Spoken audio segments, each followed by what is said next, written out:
While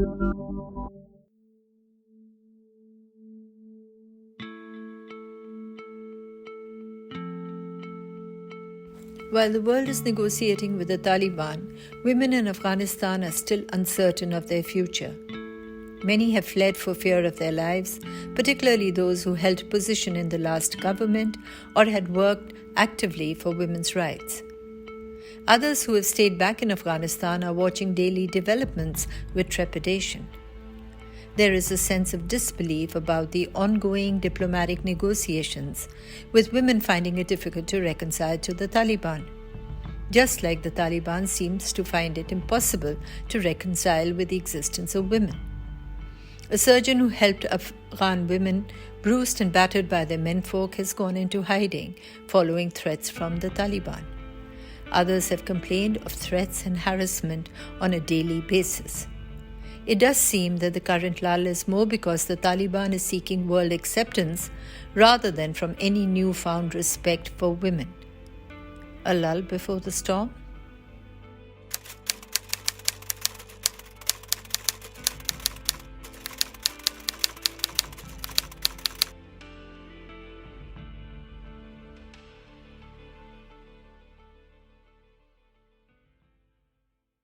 Welcome everyone to another session of Off Limits. This time our guest is a very, very interesting woman from Afghanistan. She has been there till very, very recently. She was the ambassador of Afghanistan to Oslo, Norway, former member of parliament, Shukria Barakzai. Welcome to this program.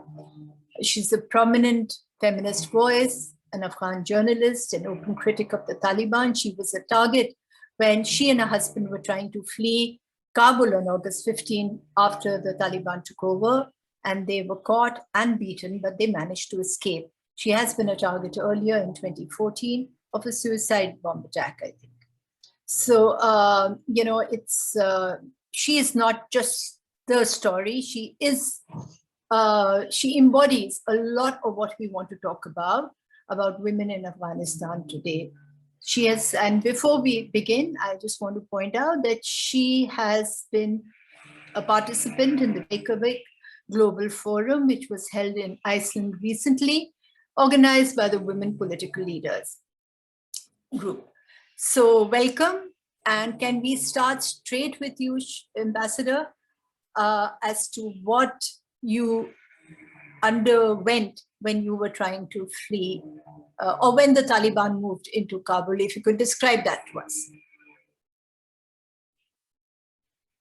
Thank you very much for the opportunity. And the Taliban came where myself, my husband, were been in our schedule, which is previously we were on our at the airport preparing ourselves for the flights. But due to heavy traffic at that day, I missed my first flight where I was been preparing myself for medical checkup. And when I get to the airport, I learned that I cannot get into that flight. It's already been missed. So I managed to take another flight. But suddenly I saw my former colleagues, everybody's just coming to the airport. It wasn't something quite the ministers, members of parliament, governors, all in one place. And I think I was the only one with my luggage because I was planning normal trip. And they were like kind of worrying and concerning. I asked, what's wrong? And they say that Taliban are just in Kabul. Like a couple of hours before that, the president mentioned that he is going to, he called like a national message that there will be strong resistance, so Taliban may not into the Kabul, and they are not entering to Kabul, and there will be a political settlement and etc. And we will defeat if anything happen. Our force is ready. I told my colleague, no, that's just the rumors. Don't believe this. Don't trust. He said even on the social media there was a video that Mullah brother is on the palace, and I say, you know, we are living in the age of technology. It could be just a Photoshop something. And when I'm thinking what myself, like I try, that was so hard for me even to believe that these things is happening, where at that time people were talking about. And when my colleagues saw like, okay, like I'm not ready in any case to accept the Taliban are in, so he changed the conversation completely. Because he thought maybe, you know, when you're in a deep shock, you cannot accept anything. But I was surprised when I received a text message from my friend, and she said that you are your house already been looted by Taliban. And that was like, what? It's true? The end? That was terrible time. Where we are carrying our boarding pass and everything, inside of the plane, I saw like the flood of people get into the plane. The Khmer, which is one of the Afghan commercial airlines, and that was had the capacity of 300 plus passengers.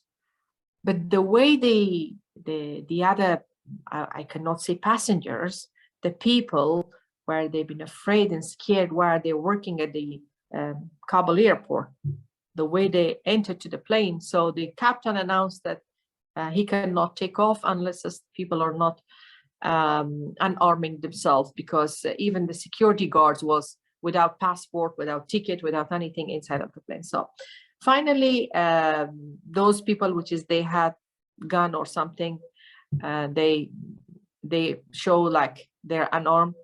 But unfortunately, it wasn't enough. The overload of the weight, even on the corridor, people were sitting, seats were like for 3-4 passengers. It was been 6 people were fitting themselves on that, but they asking and pressurizing the captain to just move, just take off.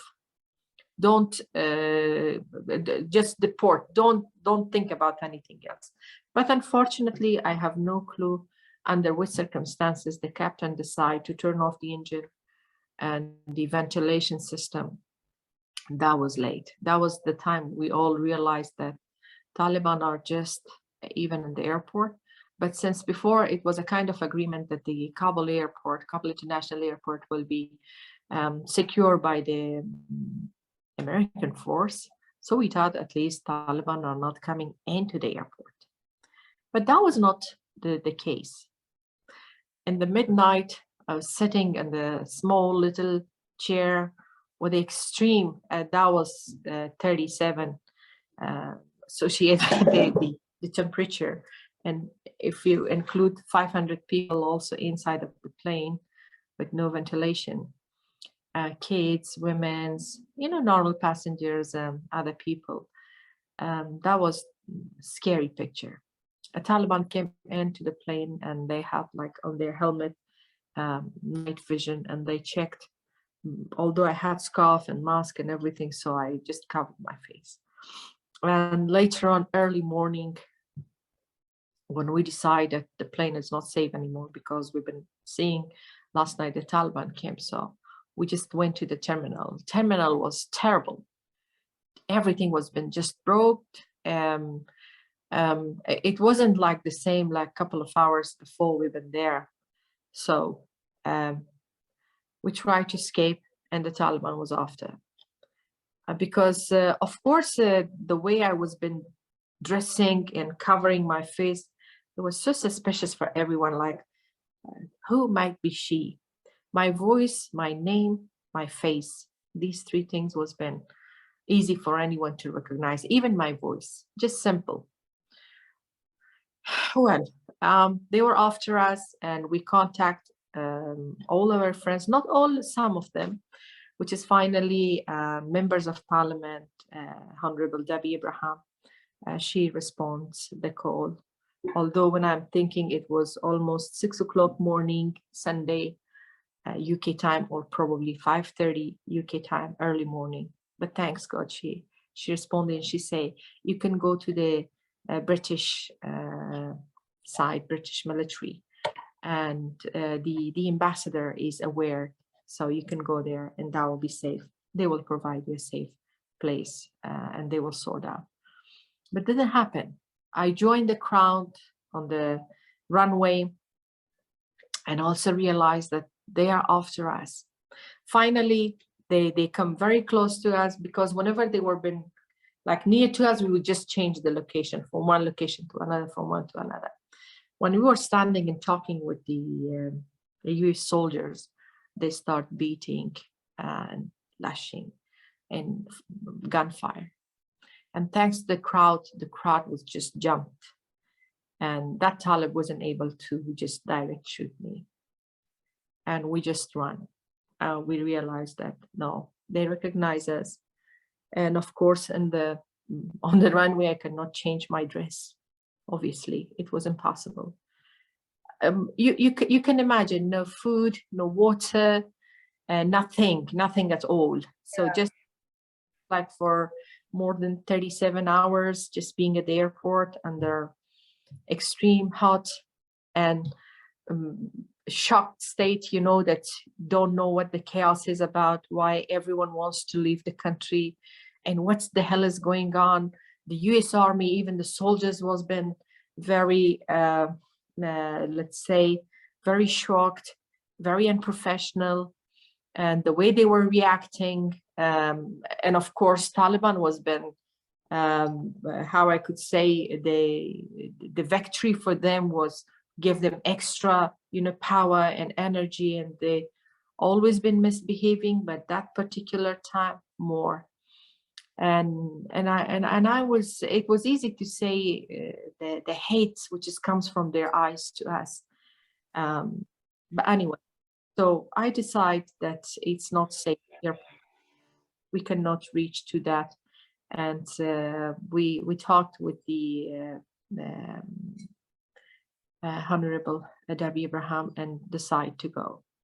And when I was trying to find a shelter from like for 4 or 5 kilometers, I changed 3-4 cars. It's just because accidentally, first car was one of my husband friend, which is he recognized me, and I say, hold on, hang on, we cannot move.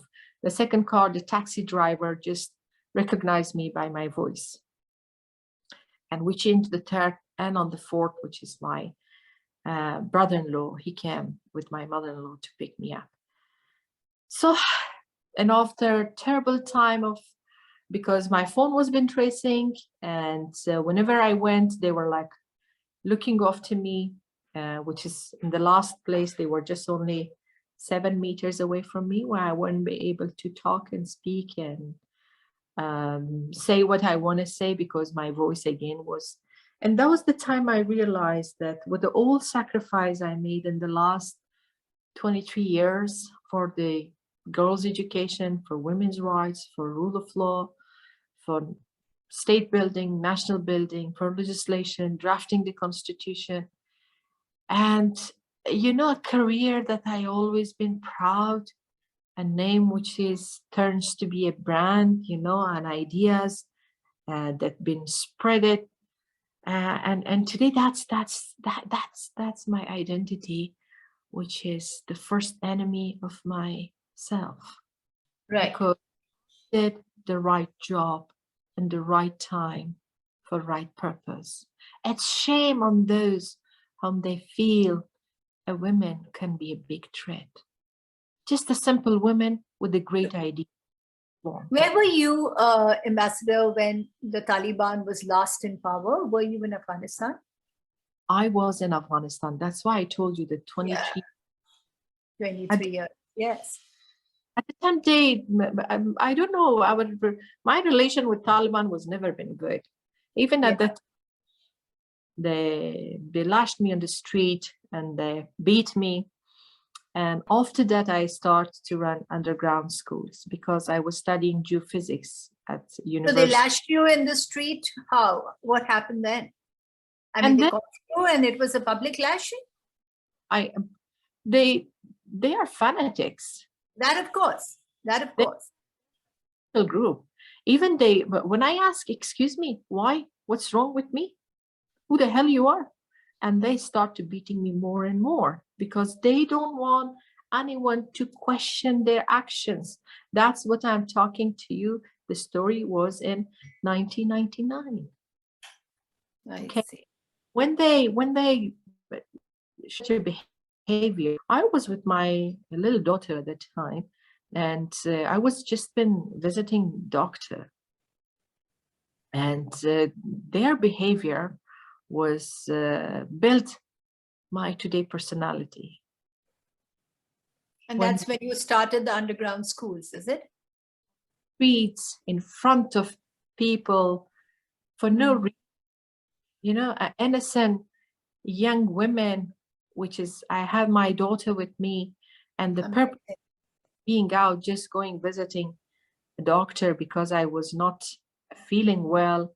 I had fever, and that's when I came home for almost 3-4 days. I was been shocked and I was crying nonstop because I never had experience that anyone, including my dad, my brother, my mom, my sister, beat me, and an unknown person for unknown reason is beating me on the street. That's like, it's really hurt me. It's about the human dignity.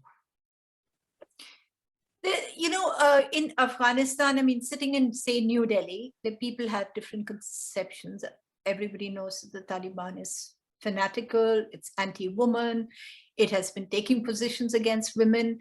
And all that it is saying today is that they're going to allow women to study, as if that's a big concession. Do you buy anything that they're telling you about women today and trying to demarcate their existence and their performance today from what happened when they were in power? I'm not one of those politicians to just judge what they are saying, what they're. I am the realistic person that I'm judging them through to their action. Even I remember when my colleagues believe that the Taliban was been changed, I always say, no, they never. If they let them prove. And that proved they never was been made it. Because I believe Taliban are now extreme. They are divided. They are not anymore a unified group as they was in 90s. So they are been divided themselves with a political group, which is they mostly largely talking in Doha, and they are largely belongs to Kandahar, Mullah Brother, and etc. And another group is belongs to Haqqani, which is their militant is or on the streets, and they are mostly about continuing same terrorist activity as before, as their nature was. So target killing, kidnapping, and so irresponsible actions. These things was been like their desire, their identity. So they're continuing like that. So it's hard for the political group to manage and to order and to make hold their military groups to be accountable. So the large number of cities in Afghanistan right now is in the hands of Haqqanis and Right. related people, which is we all know whom exactly they are. Yeah. By those activities also it's a criminal activity. Right. Right. So this is a political difference, of course. I mean, not a difference, but let's say factions. But in terms of women, they have the same point of view, right? They're equally hardline, regardless of which faction they are from. If they think like in 21st century, they let the girls at least to study till 4th or 6th grade, and that's a privilege, that's a positive change. No, that's just a nonsense. Yeah. They stopping girls to go and follow the rules of Islam because a part of Islam says go study, be educated, well behave. It doesn't say there's a difference between girls and boys. Boys can do, girls cannot do. So this is what I'm saying. Nothing was been changed, neither their behavior, or a belief, neither they're exactly the same as they was. When some are wearing a fake mask, so when they took power, they removed their mask and they show like their real face, whom and how ugly they are. So now I think there are places where their ugly policies are being clear to the globe. So why they are not letting women, which is they are simply government employee. Engineer women today cannot go, cannot contribute, cannot receive her salary. It's just because teacher, female teacher, exactly the same. A female student is exactly the same, cannot participate or study to the school or to universities. Do you believe something with the name of gender discrimination? You may read on theories, or you may practice somehow a little bit in your culture and your society. But when it comes as a policy government, that time you will see how hard it is to breed under that kind of unique policy and 21st century in corner of the place with the name of Afghanistan, that women, just because simply they're women, they're female, they are not allowed to have a civil rights. Just the civil rights. So all the working women you knew. Sorry? So all the working women you knew and the women who were working back at home, they've all gone indoors. What is the atmosphere there? You must be in touch with them. There's a lot of fear, is it? And have any women been attacked recently? Oh yeah, they've been assassinated. Okay. They've been punished. They've been lashed every single day. That's the story of Afghan women. Although from one hand, the Taliban didn't let the women to have the privilege to use their civil rights, fundamental civil rights I'm talking about, not something exceptional. Meanwhile, they were going and targeting women door to door. They are searching for them. They are killing them. Just simply because they were women politicians, they was women's rights activists, they were member of Afghan civil society member, just because of that. So this is something which is starting my day at least with such a kind of sad stories. With the women cannot feed their kids, she has to sell her other childs. With a female that she is trying to survive, a very distinguished, honorable woman, female I know, she served the Afghan security sector in the last 38 years or nearly 40 years. And right now she is village to village. She cannot feed herself and a family because if she was been identified that, oh, she was been working, Taliban were after her, she left her house, work, everything, they will assassinate, they will kill without any court. They will just shoot on her or they will cut her head. So I'm sure it was on the international media, the story of Mrs. Safi. And that's continuing every single day. Some of the stories are going to be a breaking news or a news in international media. But for me, a person like me, it's my everyday news that I'm starting my days with. So how representative is the Taliban? How representative are they of male? I'm so sorry. It must be very hard for you to talk to us. But just I'll sort of end it as fast as I can. How representative are the Taliban of male society in Afghanistan? Do they represent a majority really, or is it just the gun that puts them there? If they represent the majority, even if ideologically, ethnically, or generally, like men, why are they scared of being elected? Why they are not running in announcing an election? Point. Afraid from the competition because they realize how weak they are, how unpopular they are. They are not representing nobody in Afghanistan except their own narrow mind behavior. Even if all men in Afghanistan was been represented by the Taliban, then shame on my dad, on my sons and my brothers. No. It's not true. They are not. If they believe any kind of representative, why are they scared of election? Absolutely. Legitimized their ideas and opinion by referendum, by election. So that means, from my understanding, Taliban are not representing neither politically, culturally, or religiously Afghanistan or the Okay, people. so They here, yeah. they are being made it in a factory for a certain time period. I hope their expiry date will come soon, that product will be expired with the name of Taliban or extremism in Afghanistan. I do respect the human dignity, but when humans are turning to be a war machine, when a human's turning to be a hate machine, when a human's turning to do not respect anything or to not recognize humanity, I believe just a product made in Pakistan and send it to Afghanistan. And I hope that product largely will be having good market in Pakistan as well, which is they should understand what we are feeling. Right. So there is, of course, the very direct involvement of Pakistan, at least where the Haqqanis are concerned as well, and the Taliban.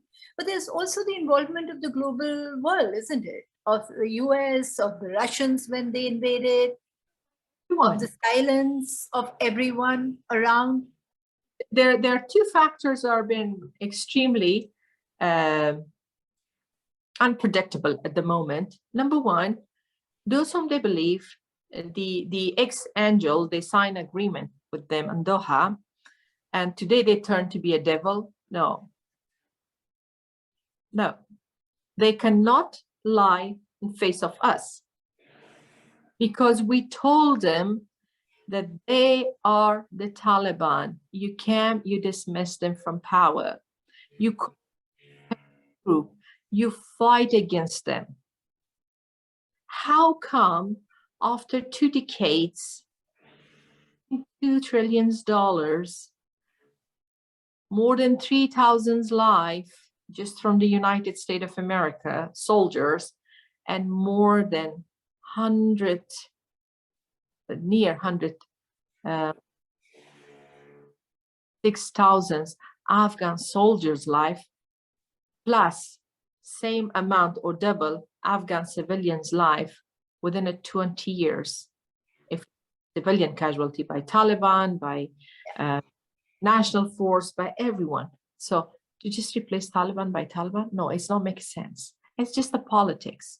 The Russian, which was been hosting the first, of course, conference between Taliban in Afghan politicians. They also is today they are changing their policy. They are saying something else. They feel scared from the Taliban because they thought Taliban will maybe fit on their pockets, but when the time comes, when the reality comes, when the Taliban show their real face, no, they believe that now they're headache. So how to deal with this headache? They cannot manage, they cannot understand, they cannot deal, and they cannot tolerate. But how they pass, it's just the mass. Right. And now we have you, who was the former ambassador, who was a member of parliament, who's a prominent person from Afghanistan, sitting over here talking to us with your future completely uncertain and your present really lying in pieces around you, and your past also, like you said, now, 23 years seem to have been wasted, or at least have not given you the satisfaction that you or anyone else would have expected. And then you see the world rushing to embrace the Taliban, to give them recognition, all the ones who have been fighting them. That must be hurting you a lot, doesn't it? A lot. That's hurting me. That's hurting their nations too. That's hurting their politicians too. That's hurting their security too. That's hurting largely their reputation globally. No one should trust them anymore politically. Right. Western country. I'm really sorry. What about India? What about it? Tell us.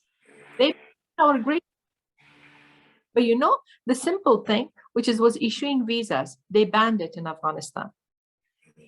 Before Taliban came, before the collapse of government, they banned it, they limitized it. And what happened next? We had the bilateral agreement that diplomats or people carrying diplomatic passport can travel between two countries without free visas. Also banned that.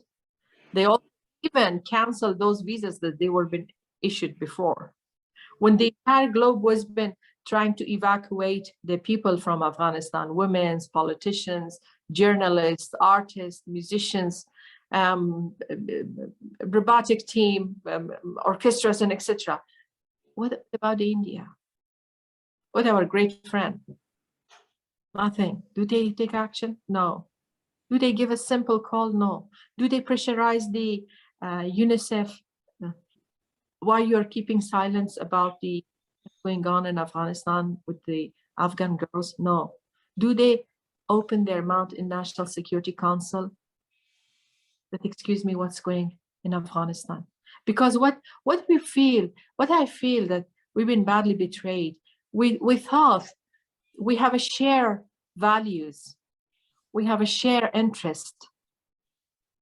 We have shared goals. Now I'm thinking, no, nothing was shared between us. That's very sad. That's very hurt me. It's like nothing was been shared. Everyone was been just looking after their own benefits, their own politics. In this world, nothing is existing with the name of values that we should trust. Where is the human rights? Where are those organizations which is they were fighting for human rights? Why their silence? Are they blind? They can't see human rights and women's rights situation in Afghanistan? Where are those countries which is they named themselves as an Islamic country? Are they blind? They cannot see what policy is applying in the name of Islam in Afghanistan by Taliban? They are keeping quiet. Where are those countries which is they say they will win the hearts and minds of Afghans? No. I don't want to criticize anyone, but I am fed up. It's a voice of nation. We've been fed up. For how long my beautiful homeland will be a playground for big power in the globe. And I don't know for how long the fake Afghan leaders will be rented themselves, including their country, hand to hand. I don't know for how long Afghanistan will be on the bargaining table. The Afghan nation doesn't deserve that kind of life. We are not asking anyone to bring a star from sky. We just want to ask everybody to give us peace, live us in peace. We want peace, but not with the price of our freedom, not with the price of giving all the respect, human dignity, just for the peace. No. Peace without freedom means live life in a prison, which is no one wants to be a prisoner. Nobody. Nobody likes to be in a cage and say and be happy that, okay, this is a life. And there'll be no hope that that cage door will be open. So this is how the circumstances today in Afghanistan. That's the last word. I don't think I'm going to add to this or ask you more. That said it all. So Shukria Barakzai, thank you so much for spending time and giving us this time and speaking your heart to us. You know, but I love to say from my heart. No, it was so visible and so there. So thank you. Thank you so much. And we'll be in touch and all the best. You take care. And maybe there will be better days soon for everybody. Who knows? Yeah. Take care. Bye-bye.